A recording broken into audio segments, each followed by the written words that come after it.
Okay, a little background. Originally, I stopped crunching numbers, but I used to do epidemiology. I'm here in the Department of Environmental and Occupational Health at Milken Institute School of Public Health.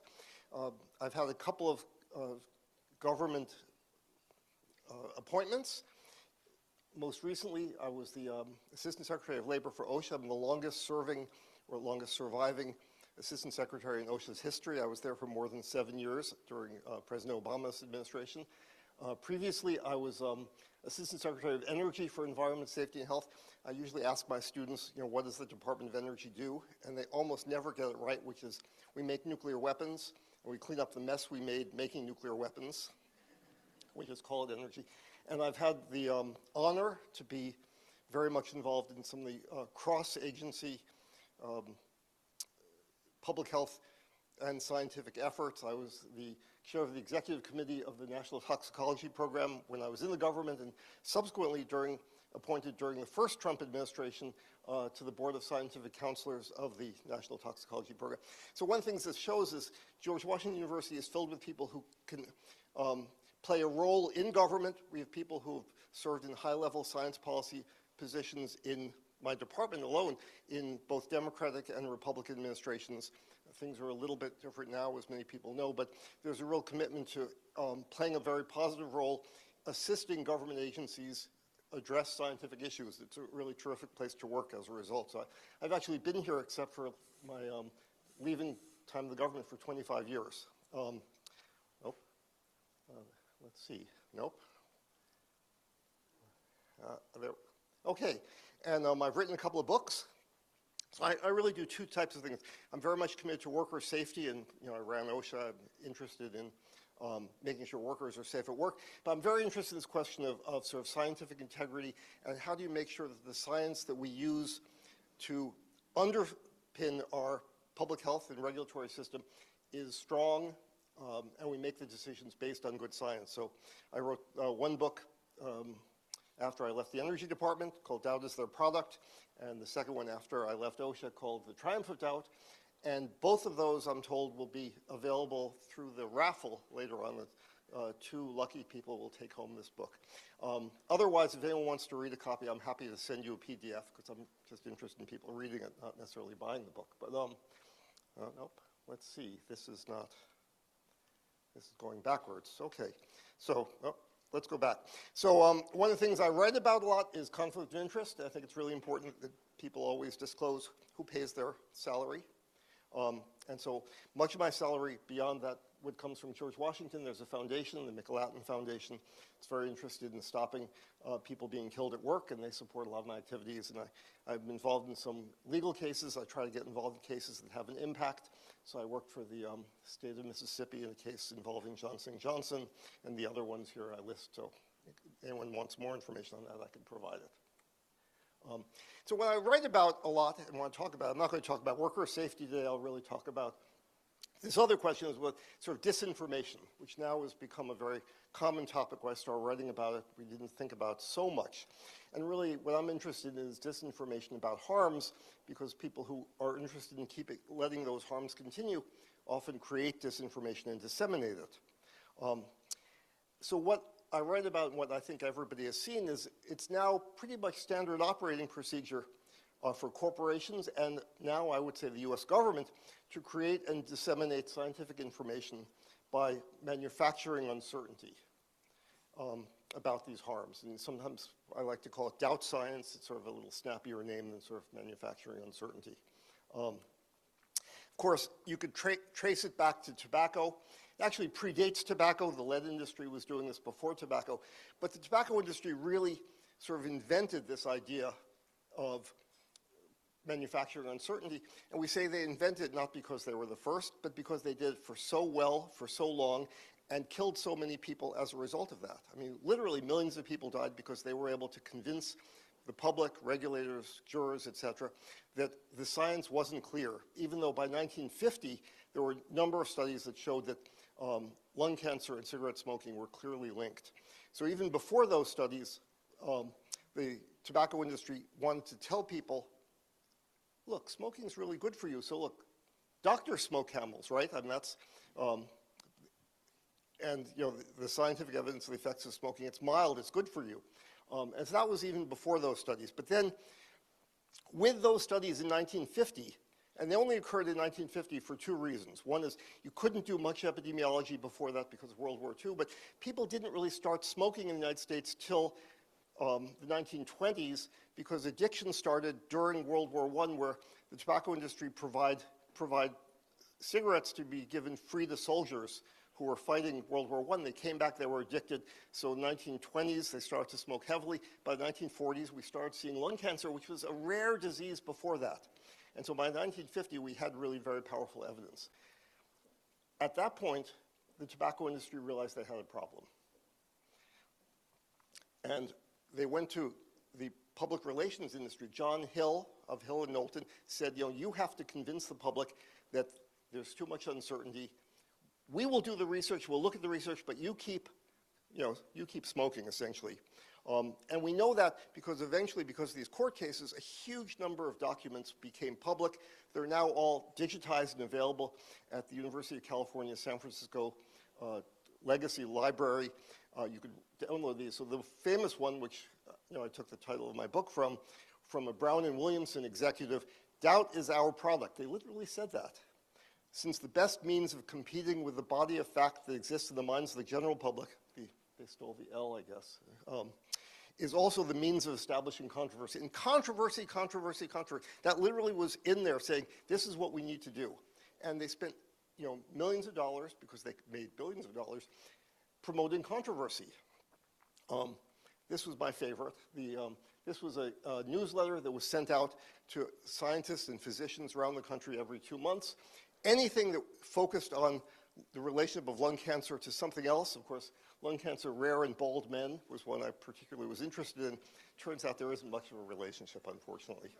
And of course, we all know that the fossil fuel industry funded the same sorts of studies. This is from a famous memo written by Frank Luntz, who you may have seen on TV. Sometimes he does these focus groups.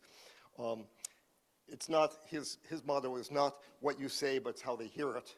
And he's the one who said, you've got to make sure that the voters believe there's no consensus about global warming within the scientific community.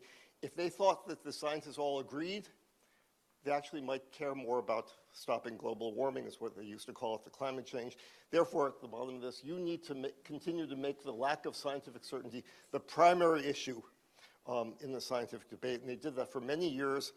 The fossil fuel industry paid for NGOs to write literature like this. Here's a small book that was sent out to high school science teachers around the country, Why Scientists Disagree, right?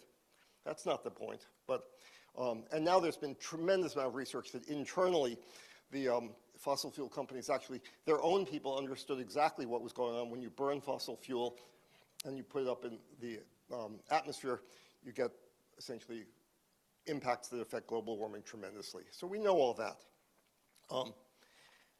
Product defense really comes out of that. And this is, I didn't invent the term product defense. This is actually the folks that do this. There is now this industry to defend products.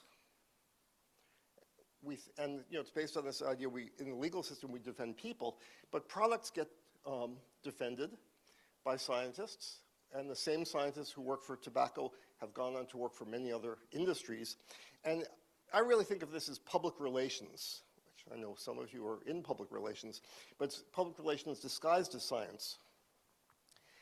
These are scientists who, and of course they're very lucrative firms that do this, they're hired to defend products in regulation, in court cases, and of course in the press. They're out there saying this product is safe, or more commonly, there isn't evidence to show it's dangerous, right? That's the key thing. They try not to say it's safe, but they say, we just don't think it's dangerous, or we need more research. And their job, and they acknowledge this, is to influence regulation, public health protections, litigation, and public opinion. They don't provide valid science, though. Journals, there are journals that just publish their stuff all the time. And those studies that they produce really have little scientific value, but they're used because when an agency is issuing regulation, and I did that for 2 different agencies, these peer-reviewed studies, and they're reviewed by the peers of these same people, are sent into the docket saying, look, Other studies done by independent scientists may say that this product causes lung cancer, lung disease, whatever it is. But here's another study that says the evidence isn't clear. And then you've got these two sets of studies, equal and opposite studies, and that slows down an agency from protecting the public. The examples are manifold. When I was at the Energy Department, we were working on beryllium, which is a very important product in nuclear weapons. You get a much bigger detonation if you wrap your uranium or plutonium in beryllium. It also causes terrible lung disease. Hill and Knowlton was trying to sell their services to the beryllium industry. They actually sent them a memo saying, you have a public relations problem. And they sent this memo that I got hold of. It said, here are all the case histories. This is what we can do for you. And no mention of tobacco, by the way, anywhere in there. But they go through these different ones. Here's an example. I like this one. Fluorocarbons, an ozone depletion. You may remember this from the 70s. That scientific allegations. Now, this is, again, this idea that we're talking about legal issues. We're not talking about science here and sort of hypotheses, allegations. It's a legal term. The fluorocarbons were released from aerosol spray cans were a threat to the Earth's ozone layer. This has become important in the media, the government, despite the fact there was no real scientific proof, right? There was some very impressive modeling done by scientists who said, look, this is pretty clear what's going on, and we're getting a hole in the ozone as a result, because there was no clear scientific proof, and it would be years before the facts could be assembled.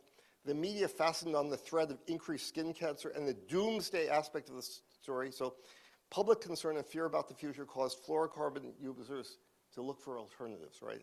And so this is the key part. Hill and Knowlton was asked by DuPont to calm fears, get better reporting of the issues, and gain 2 to 3 years before the government took action, right? 2 to 3 more years of the ozone hole expanding until we can find a different product so we don't lose market share, and that's exactly what happened.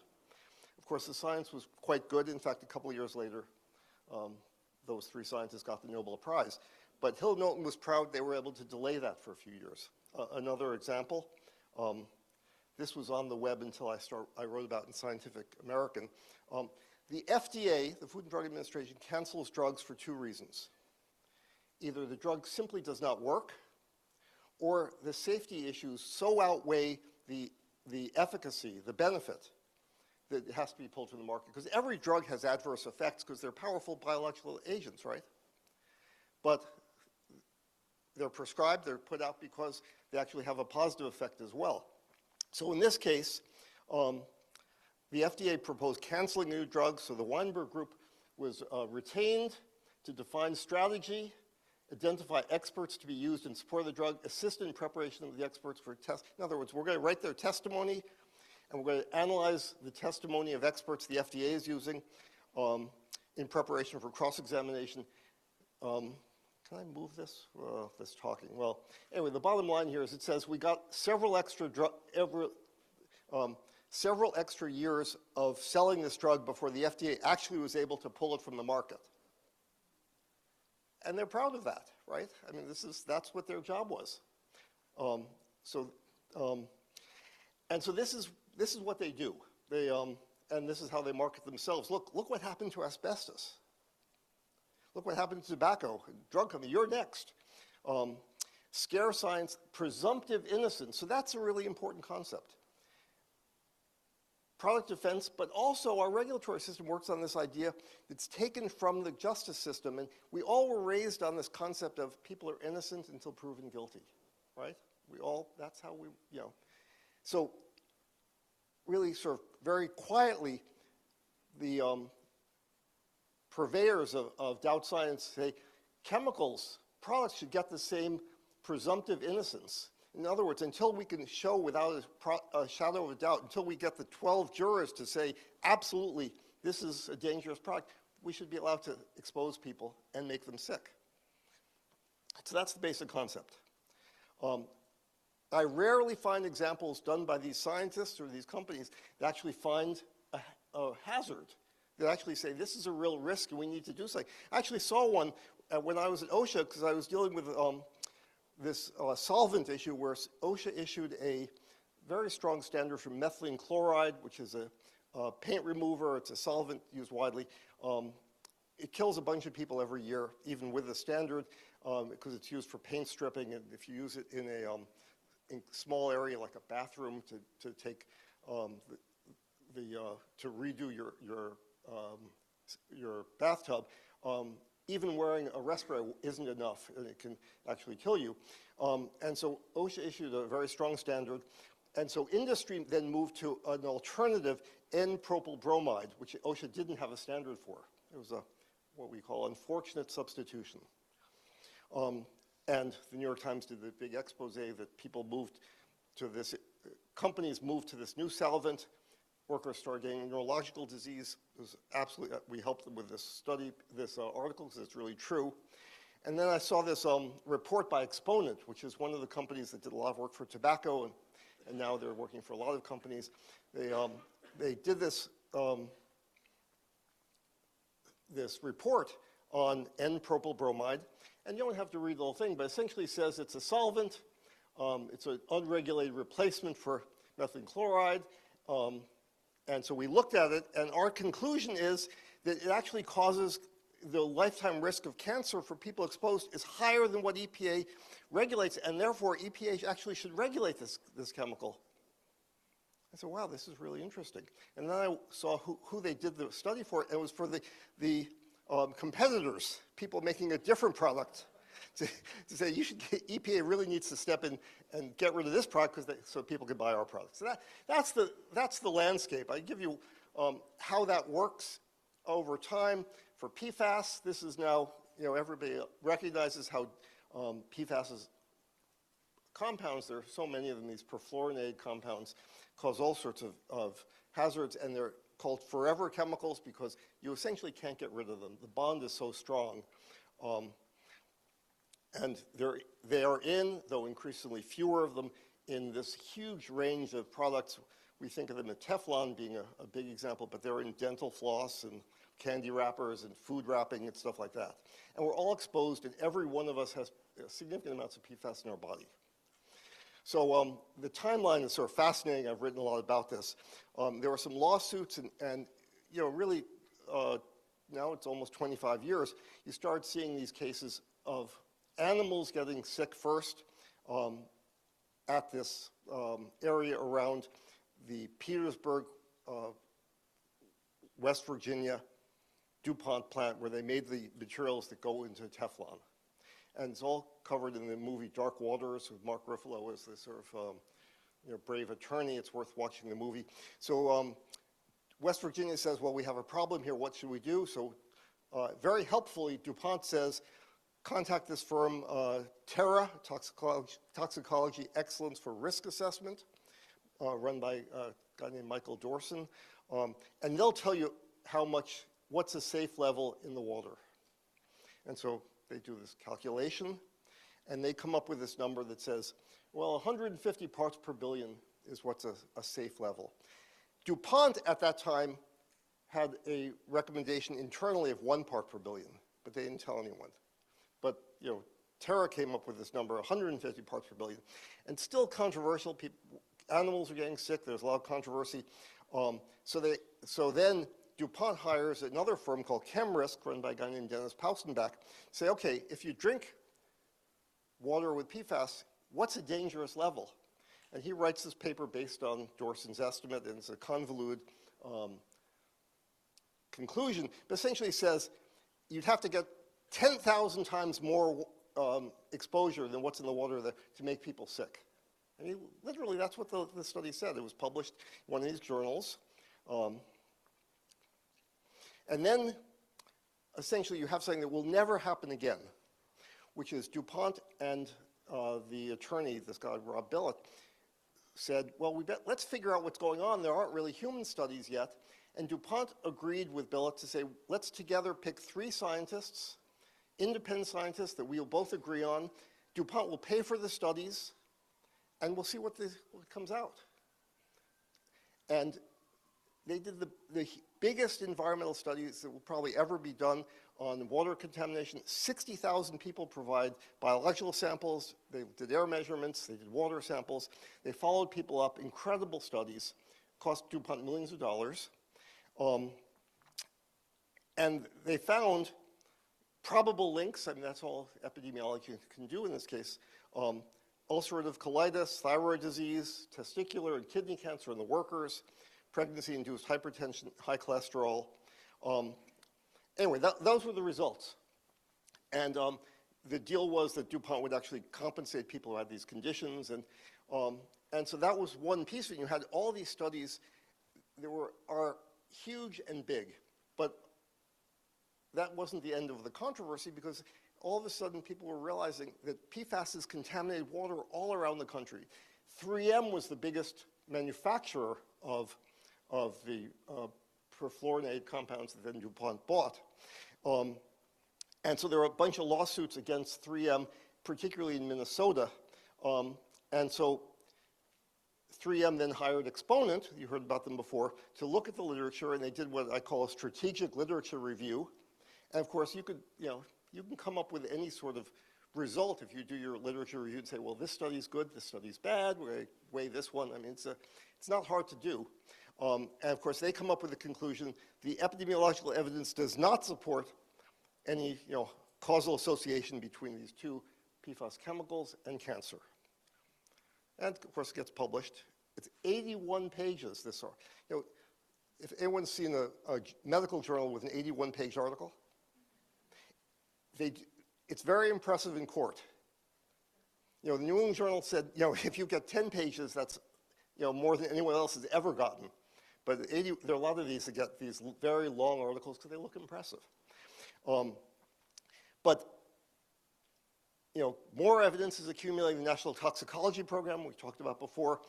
They said, well, look, these chemicals are immune hazards, and so 3M hires another consultant, Gradient, to say the human and animal evidence does not support these conclusions, and you should downgrade the rating. And then Minnesota sues 3M for large groundwater contamination. One of the 3Ms is Minnesota. That's where they're based. And so Gradient issues a report saying those concentrations in water do not present a toxicological concern. 3M then hires Exponent to say, look, there's no evidence that PFAS causes anything anywhere. That's really the conclusion of this paper, or this was a report. No one believes this, though I'm sure 3M spent a lot of money on it. They had to settle the suit. They realized this would never work in court because there are plenty of scientists showing the effects of PFAS. They agreed to pay Minnesota $850 million. They finally agreed to pay another $10 billion to other water systems around the country, which won't come close to really the cost of cleaning it all up. More and more studies, huge numbers of scientists are working on this, finding all sorts of different problems. Mostly in animals, it's really hard to look at humans. 3M finally says, okay, we're going to stop manufacturing this stuff. It's too much of a liability, and they now have. It's interesting to note, and there are a few examples of this, clearly if 3M had made the decision a little bit earlier, they would have done better. Their share value dropped significantly compared to everybody else in their industry. But from the public health point of view, this is really a challenge for a bunch of reasons. And this is thinking about as a regulator. Last time I looked, every time I look, actually, the numbers are higher. But right now, they're estimated about 12,000 different PFAS compounds. Of course, we have reasonably good evidence on less than a dozen. Because how do you study the rest of them? But our regulatory system requires us, unless we did some different thinking about this, to deal with chemicals one at a time. We don't talk about classes of chemicals. And so if you've got 12,000 chemicals and reasonably good evidence on a dozen of them, what do you do with the rest of them? And we have this presumption of innocence, which is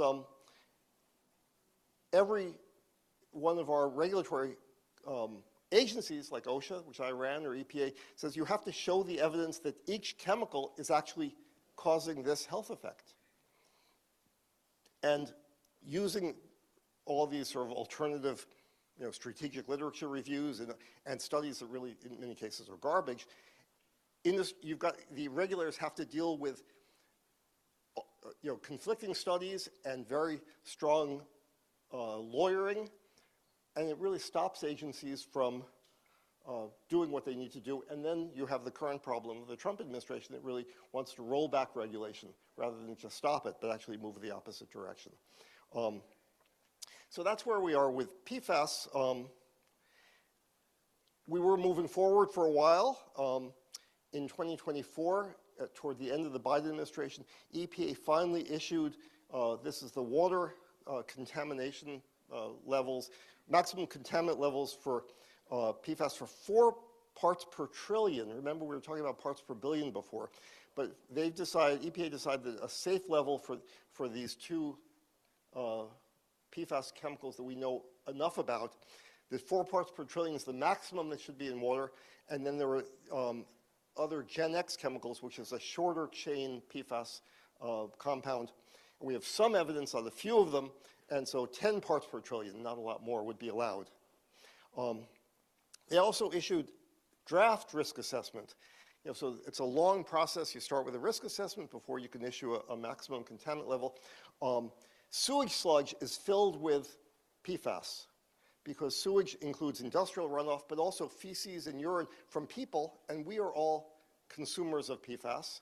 It gets into the sewage. The sewage sludge is sprayed over fields as a fertilizer, and therefore we're increasing exposure to people who eat those foods. So it's become a big issue. Maine has tried to stop this, and so EPA issued a draft risk assessment. And the International Agency for Research on Cancer actually reviewed the evidence and said that one of these chemicals is a group 1 carcinogen, means that we're very confident it causes cancer in humans, and the other is 2B, it possibly causes.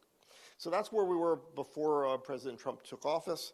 Now, with lobbying by water utilities that don't want to clean up the water and chemical industry, Lee Zeldin has announced that they're going to delay enforcement of those MCLs for those 2 chemicals until 2031, and just pull back all the other activities, essentially, withdrawing the other MCLs and the draft risk assessment.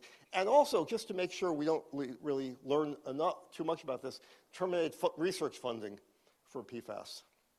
So that's where we are right now with PFAS. So one thing we think about, though, is the scientists who do this work that allows the government to say, look, there's too much uncertainty. So who are these scientists and what do they think? And do I really think that they're, excuse me, I forgot about this one. The EPA is actually claiming that this is their way to make America healthy. Administrator Zeldin, the middle paragraph here, addresses PFAS, a top agency priority from day one. They've taken a number of important actions to combat risks to PFAS contamination. In fact, it's the opposite what they've done. They've done nothing to actually lower exposures. Everything that they're doing increases exposure. But the press release always says that we're trying to make PFAS, we're going to combat risks from PFAS and make America healthy again. So what I was saying before, though, how do we know about these scientists? What do they think? So I go onto the Glassdoor website. Anyone ever use Glassdoor? I see some people. Where people who work for these companies actually write about them. So we could spend an hour on the things I found on there, but this is just from the 3 companies I mentioned in PFAS. Exponent, one person wrote, obviously clients pick the company because they're willing to expend people and resources to get the desired, quote, result. Often you will see legitimate science being thrown out, and many managers will go as far as perjuring themselves in open court for the client. Or ChemRisk, which is now owned by a company called Stantec. This is a law consulting company, not a science consulting company. Don't expect to be a scientist if you work there. Or Gradient, the environmental work at Gradient doesn't defend the environment, but helps companies who are polluting the environment. And I have more from all these companies and others. It's demoralizing when you read this, but this is the business we're dealing with. So I've written about this, and it crosses, all of these different realms that we work in: clean air, clean water, the climate crisis, the opioid epidemic, obesity, lead poisoning. Even the National Football League used these same techniques really for 10 years to deny that there was any sort of disease that we now recognize as chronic traumatic encephalopathy following multiple head hits to football players. Eventually they came around, they set up a compensation program, but they're still fighting it because they don't want parents to stop their kids from playing football and ruining their brains. So again, I'm sort of trying to think about this issue. Well, I often ask the question, in fact, how do tobacco executives sleep at night? Or if you work for the asbestos industry that's claiming that asbestos doesn't cause illness, do you really believe that? Because it's pretty overwhelming. The evidence is pretty overwhelming. Yet you have, people testifying. People may remember the hearings that Congressman Waxman had when you had this whole row of executives from the tobacco industry raise their right hand and swear to tell the truth. And then they were all asked, is tobacco addictive? And they said, well, we really don't know. It doesn't cause lung cancer. We're not sure. So there's some thinking in psychology about how this works. Motivated reasoning, the tendency to find arguments in favor of conclusions we want to believe to be stronger than arguments for conclusions we don't want to believe, right? I mean, you really want to believe. And why do you want to believe something? And really, more than anything else, that's around money. Famous quote from Upton Sinclair: "It's difficult to get a man to understand something when his salary depends on his not understanding it." And I think that really describes exactly what we're seeing in these corporate situations. And I thought this sort of captures a little bit of what's going on. I mean, it's pretty clear. And there are enough people willing to do this and willing to pay for it, and there are scientific journals who publish this, and that's their reason to exist. Of course, now we have this even more significant problem, which is the Trump administration essentially doing the same thing and worse, because they have when you have state power, you can do that. And so I think everybody's seen this. Is anyone here from Nature magazine? Because Nature's done a great job documenting this. Science has as well, but Nature really has been to be able to protect the public, certainly from the public health point of view, you need independent science. And many times that's funded by federal agencies. And when you have industry funding science or refusing to fund the science that might find something useful for the public, you have to look to science that industry doesn't fund. And this is just National Science Foundation funding, how much has been cut in the last year. This is from a New York Times put this together. NSF used to fund $2 billion a year in funding.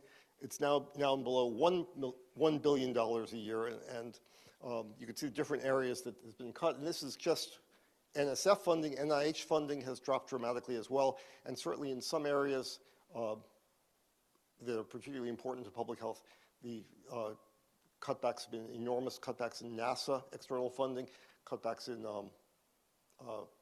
the Energy Department independent funding on issues around climate change, for example, equally huge. That's the first thing. The second is the forced exodus of federal scientists. There's really been a hemorrhaging of federal scientists, and it's been really disastrous. And this is from Nature. You could see that some agencies have lost 25% of their scientists. The ones with the least impact have only lost 15% of their scientists. And sometimes it's the very senior ones, and of course all the with the early cuts of anybody who was a probationary employee in the first months of the Trump administration, if you had less than 2 years in your job, they could get rid of you without claiming any sort of cause. And so there's really been a huge loss of federal scientists. And finally, the federal advisory process, that the very complicated scientific issues that the federal government needs to address using the best science often harnesses the expertise, the wisdom of scientists across the country who serve in federal advisory committees, who provide information often for free or worse. I mean, I was on one committee which met in North Carolina. I think I got paid $250 for my special government employment, and I had to file taxes in North Carolina as a result of that. So it's an honor, but also a tremendous burden to be a federal advisor. But we do it because we care. We want the federal agencies to get science right. And Many federal advisory boards have stopped meeting. Many independent scientists have been fired. I have two of those directly. As I mentioned, I was on the National Toxicology Program's Board of Scientific Advisors appointed by Alex Azar, the first Secretary of Health and Human Services in the Trump administration, first Trump administration. In the second Trump administration, I was fired from an NTP board, but that board hasn't met anyway, since the Trump administration began. And of course, CDC and the EPA boards they're packed with charlatans and mercenary scientists, people who shouldn't be anywhere near an advisory committee. This is another chart just showing the extent of the committees that have been canceled. The biggest group at HHS, probably because they have more advisory committees. But across the board, they said, we don't really need this advice. We know what we want to do. And then there's the Restoring Gold Standard Science executive order, which was issued almost a year ago by President Trump. He held up the thing with his signature. And it's an executive order saying that all of our agencies have to follow gold standard science. And if you read the executive order, it has the very quotidian, we should use science that has peer-reviewed and reproducible and transparency. Of course, it's fine. They also, at the same time, wiped out the scientific integrity guidance in every federal agency that was issued during the Biden administration, just with one signature, all of which had very rigorous scientific integrity controls and processes to make sure they were followed. This got rid of all of them. The thing this says most importantly, though, beyond all the pablum about reproducibility, stuff like that, but essentially says the political appointees get to decide what good science is, what gold standard science. And I was asked to write this editorial. It was in Science Magazine. I was very honored. The folks from AAAS are here. We called it fool's gold, because what it says essentially is that the political appointees decide what gold standard science is, and career scientists who don't agree can be disciplined or fired. Everything else in there is, meaningless, I think, to me. Not long after that, the head of the Office of Science, Technology, and Policy, Michael PhD, wrote another editorial, the same, the front page of Science like that, saying, oh no, gold standard science is what we all want, and that's what we're doing, right? And you hear the phrase gold standard science coming out of RFK Jr. and others all the time. Just this week, 3 days ago, in the Wall Street Journal, you have a quote from White House spokesperson, Kush Desai: the only factor guiding the Trump administration's health policy making is gold standard science, and the FDA under Commissioner McCarry. Now remember, I don't know if you saw this, but the reports in the Wall Street Journal yesterday is that Trump is about to fire Marty McCarry. But the FDA under Commissioner McCarry's trailblazing leadership will continue to make evidence-based decisions that rectify the Biden administration's missteps in the best interest of the American people. So what did this refer to? Anyone follow this? What was the president upset about? The FDA had not approved selling, flavored vapes to children. Literally, that's because the industry wants, you can make a very strong case that vaping is very useful to help people get off combustible tobacco, but we don't really need mango-flavored vapes to be sold to children. But that's the issue that gold standard science is being applied to. And we're going to see that, we see that a lot. Everything, in that same Lee Zeldin press release, it said, we are using gold standard science to protect the American public from PFAS as we roll back all the regulations. So I think you have a role. And I think this is the moment where you have to sort of step into the void here and help us.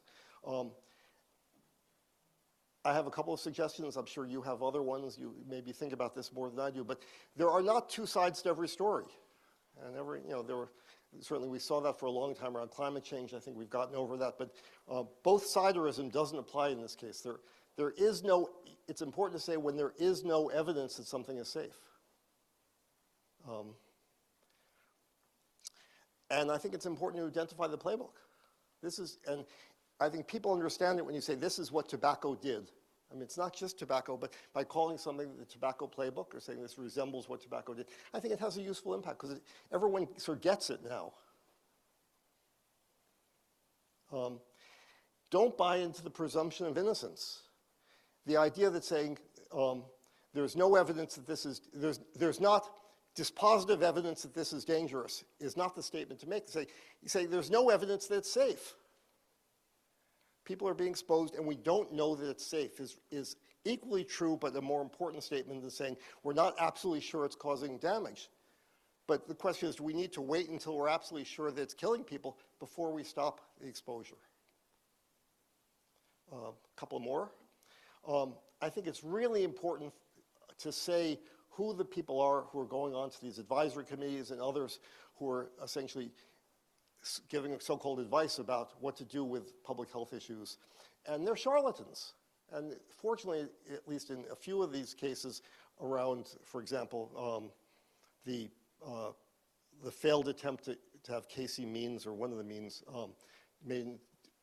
nominated or confirmed as Surgeon General, someone who really has no reason to be Surgeon General because has no background in public health. Call out their lack of qualifications. And also, I think it's really important to link the corporate and political disinformation and cuts in research funding with real people and what happens to them, because these are not abstract discussions. You know, we're now seeing that the cuts in health funding in Africa made by Doge and Elon Musk and Marco Rubio have killed, hundreds of thousands of people. But what's powerful is you read about the individual people and what happened to them. That's what moves heartstrings. I tell my students, statistics are people with the tears washed away. And find those people and make sure you talk about them in your writing and you're aware of them, because that's really, those stories move people.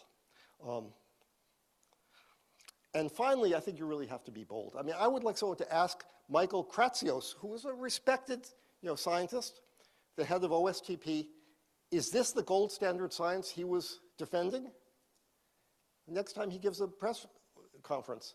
I mean, let's find out. I mean, because this, if he says yes, then that really says something. But now, please be bold, be creative, and be courageous. So thank you all so much.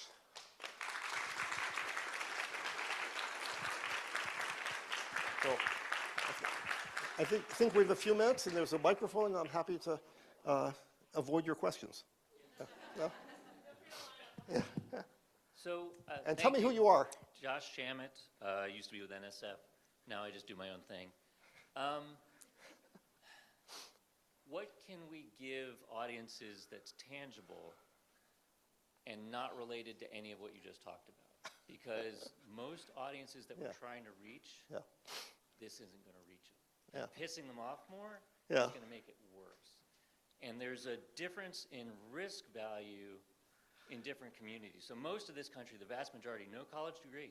Yeah. Most of this country isn't talking about these things. They're checking the sports scores. They're on Facebook. We need to reach them.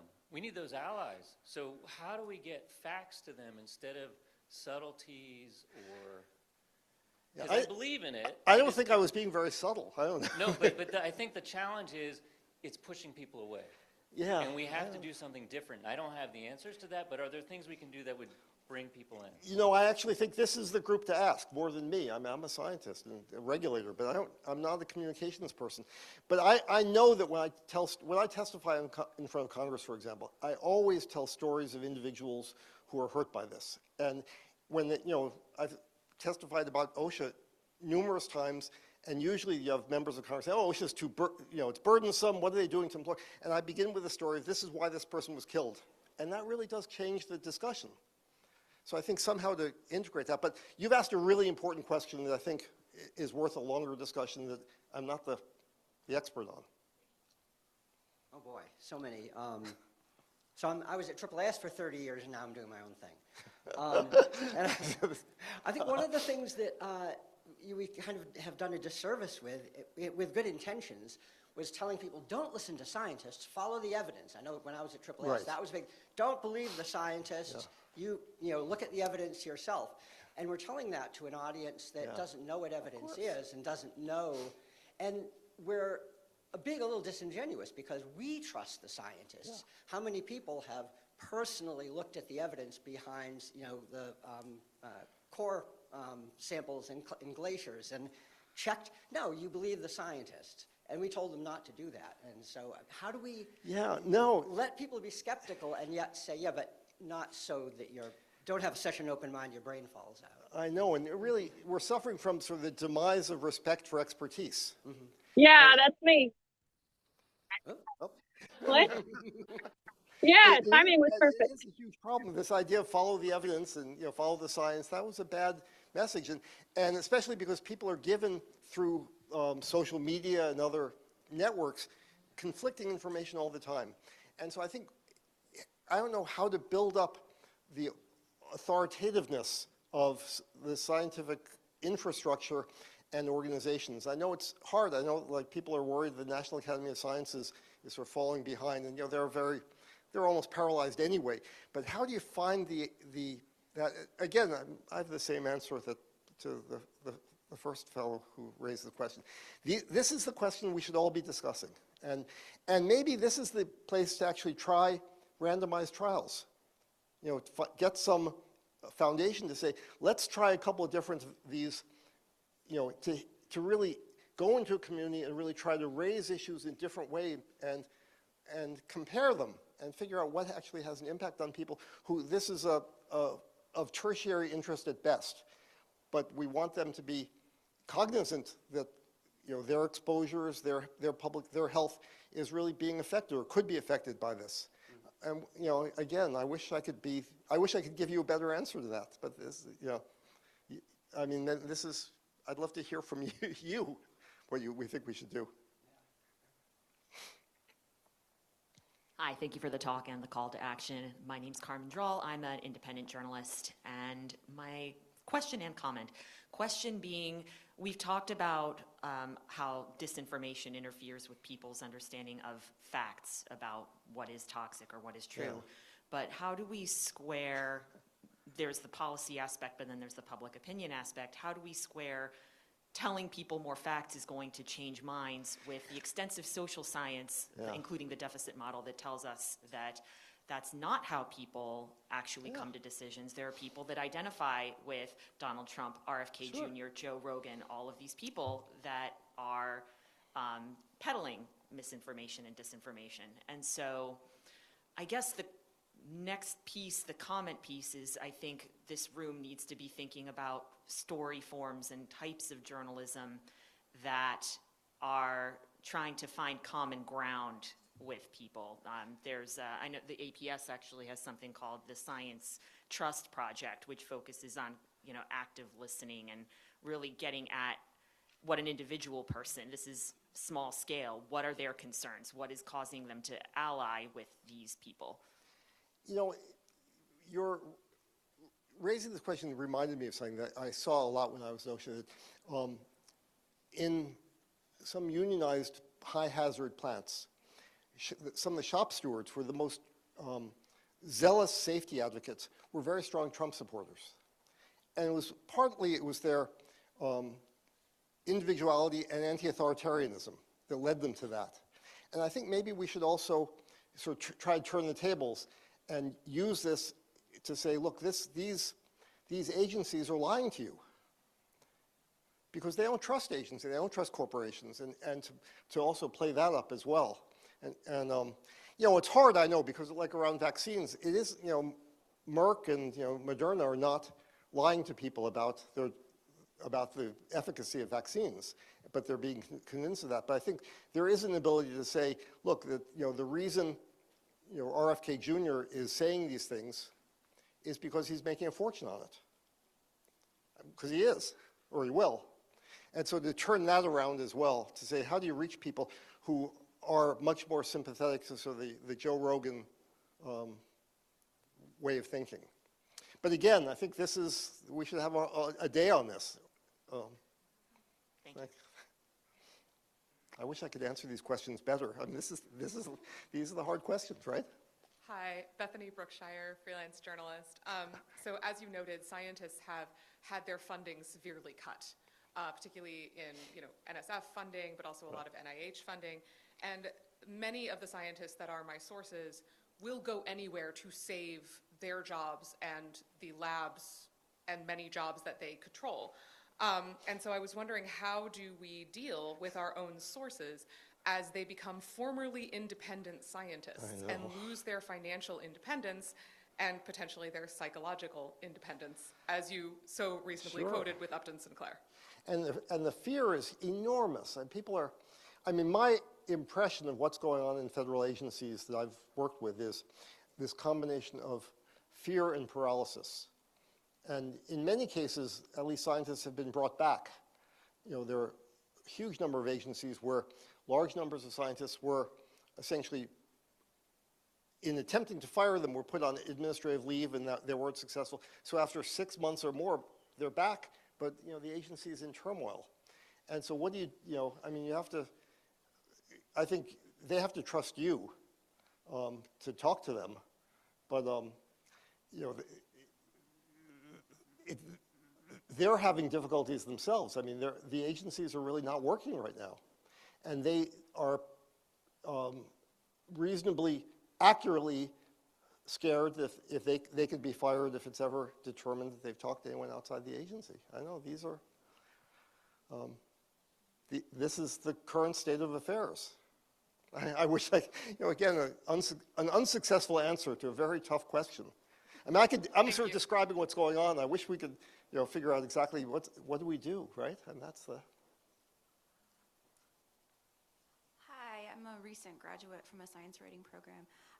It seems to me like in the 20th century, something really miraculous happened where politicians agreed to cede power to technocrats, for lack of a better word, and experts to be able to regulate things. And it seems that now all of that has more or less vanished. And I was just curious if you had any thoughts about why people in power allowed that to happen in the first place, like back in the 20th century.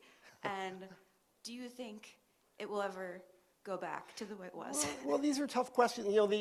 You know, members of Congress rarely know that much about the issues that they're dealing with. There are occasional exceptions, and you know, there are a few scientists who get into Congress and do a great job. Rush Holt, who was president of AAAS, or executive director of AAAS, was a congressman actually for a while. But Congress has to rely on experts, but they can play a better role in sort of really holding hearings and looking at things, and there are lots of reasons why they don't. But to go back to it will really be a challenge. I mean, I think it's a lot about, you know, how much money they have to raise to run campaigns, how much time they have to spend doing that, and who gets attracted because the pay isn't that high to go work. You know, for many people, you know, it's to be a legislator, or particularly on the state level, for example, you know, you could get paid $25,000 a year to be a state legislator in Virginia. So who's going to do that job unless you're already wealthy? And so at that point, you've already got people who don't care that much about these issues, who are in power. And so I think you really have to look at restructuring on a massive basis to get people who really want to develop expertise, who are going to care about these issues, and take on that specialty. But they're still going to have to rely on experts because they can't know enough. Look, when I ran OSHA, and I have a deep background in public health, epidemiology, et cetera, every day there were issues. I had to find out, okay, who's the person who can really tell me what's going on here? So we have to rely on experts and expertise. But how do you sort of think about them and get that information to politicians and regulators who can use it well, I think, and use it with some humbleness to understand, and that's. So we have a question from online. I'm going to modify slightly. So with this sort of culture of corporate pushback against science and public distrust of science because of corporate backing, how do you kind of balance that with questioning like institutional biases and discrimination of like scientists culturally, such as like fat-phobic studies and anti-addict pharmaceutical studies? Well, that's a great question. I think all this stuff has to be out in the open and transparent, both you know what the interests are of the individual and who pays for them, and we have to acknowledge them. These are real, that there are institutional concerns and biases, but to have that discussion wide open. But again, most people won't care about that discussion, but we need to have the discussion at least among ourselves and in the public, to acknowledge it. All right,